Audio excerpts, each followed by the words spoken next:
I was asked to make a movie prop for an act which contains headphones or head protection, ear protections, but instead of protecting, it makes a very loud factory noise.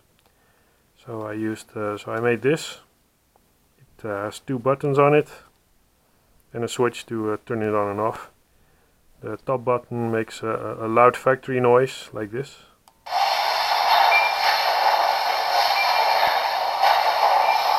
And the other button plays music instead.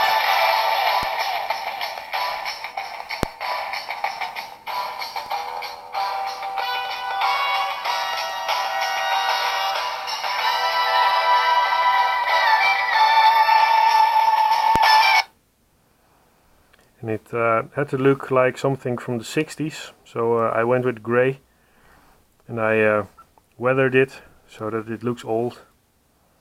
And it also has a plug which you can use for charging the battery. Let me see, where did it go? You can plug it in and use it at the same time, and it also charges the battery. But the battery lasts for over 12 hours, so that should be more than enough for the act. So, my latest project.